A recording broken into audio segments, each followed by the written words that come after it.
Hey yo, welcome to another episode of Webcam Woes. Pretty much, I have a webcam, I tell you about my woes, and that's it. Today's episode, we're gonna talk about party chats. And if you don't know what a party chat is, if you go on PS4 or Xbox or some other systems, I don't know what all systems have a party chat or not, but when you go on somebody's name and you click that invite to party feature and you guys are all sitting there in a party, that's what I'm talking about. I'm making it clear because as you're going to see, there's a lot more to it than you might think. First thing is, basically, you are who you hang around. The way you talk, the way your sense of humor is, what your limits, what your social boundaries are. Now all that is going to be influenced by who you're around. So what does that mean in simpler terms? Oh, if you're around a lot of assholes, guess what? You're an asshole. If you hang around a lot of pretentious people, guess what? Somewhere deep down inside in your heart, you're pretentious. If you have not a nice people on your friends list, you're nice.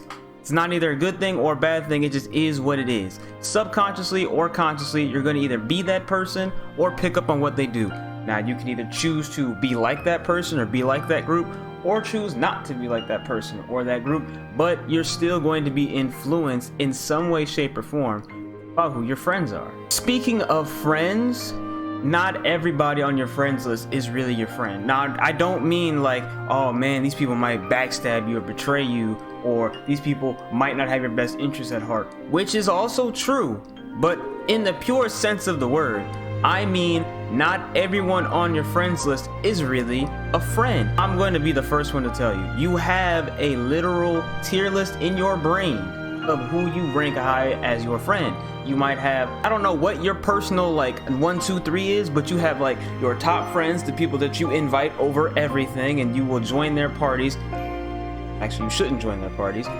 You will invite them over anybody else. You'll be waiting for them to be online. They're your first priority. Then you have your second place, which is like your mutual friends. Like if you and friend from rank number 1, you guys have a mutual friend, or basically they have a friend and then they're in the party and then you meet them and you send them an invite or a friend request, cool, that's second place. You don't hate them, you don't not like them, but you probably won't talk to them as much when it's just y'all, unless you start trying to talk to them more. Then third place is you have people that you just meet. If I'm playing Power Rangers, and I know not a lot of people play Power Rangers, if I find somebody on Power Rangers and I like the way the match goes, right?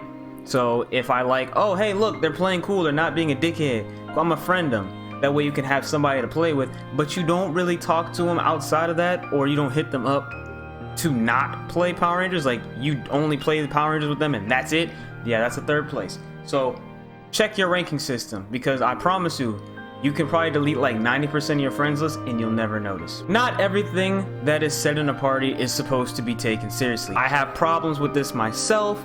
I don't know where my sense of humor, funny bone, jokey, like that got distorted, but sometimes when somebody says something, either I'll take it super seriously or I won't take it seriously at all. So we gotta find that balance between the person, which plays into part 1, which is you are who you hang around. So if the people you hang around make a lot of jokes that either aren't politically correct or they might be a little more offensive than funny, then you know that might not be the crowd to hang around if you don't want to do that. But if you do, then don't play music or have your TV or whatever you're watching super loud. Big yikes, it's a no-no.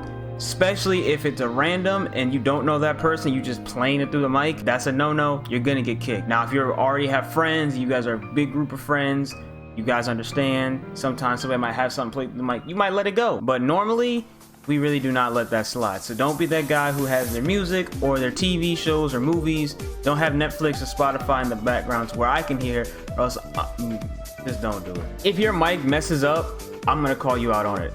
They might not, I am. And if it gets really bad, I'm either gonna mute you if I'm not the party leader, or I'm going to kick you if I am the party leader, because there's no point. I can't hear you, either you can hear me or you can't hear me, and just make a whole bunch of googly garbly nonsense. Nope, not doing it, not today. Even though we're still online, it's people talking at the end of the day. So you can use that to your advantage to, if you have some sort of social anxiety, you're not really sure how to talk around people, or you get a little uncomfortable, use the party to your advantage. This is a semi-safe space. I gotta be careful. It's an open world. So basically, just jump in the party, see how to talk to people, see how not to talk to people, just watch and learn. This is a great area. This is how I started to learn, so I know you can too. All right, here's the big one. I gotta get ready for this part.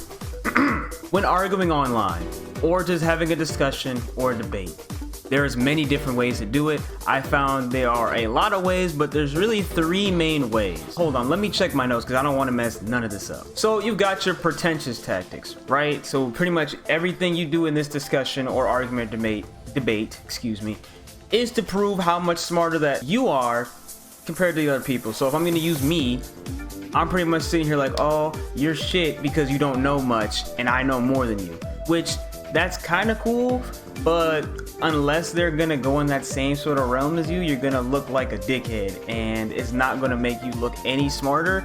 And matter of fact, trying to look smart is what is going to make you look really fucking stupid. So don't do that. This is like a last resort. You don't even care what the other person thinks and everybody else is on your side. Otherwise, this is a no-go. You're gonna have your emotional tactics where you can wield passion and energy in the argument. However, the trade-off is sometimes you might not be making the most sense up here, so you might say something or do something that either undercuts whatever you're trying to say or is just really stupid and is not logical. If you can use the passion to push yourself through, do that. But just make sure you don't tunnel vision your point and you just look stupid. When you want to go into it logically, that's when you're coming with strict facts, cool voice, you're not really putting a lot of emotion, you're not really trying to be smarter or dumber, you're just simply talking, saying the facts or your opinion, and that's it. Which is the most neutral and the safest option, but it's also not the most fun and it's a little dry, and you don't put a lot of emotion into it, which means you won't really feel as much, so you're not going to be able to see from other people. No.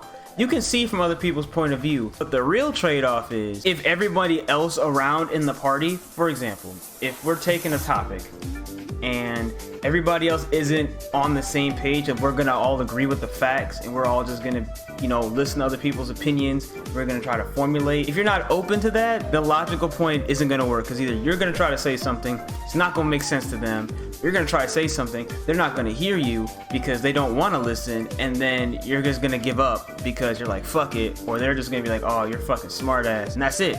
So those are the 3 main ways that I found. You can use them to your advantage, or you can just be aware. I'm not gonna tell you to be a dickhead, push people, manipulate people. I'm not saying that, but if you do want to learn how to debate somebody online and not look like, somebody on the internet, I would start using those 3 tactics.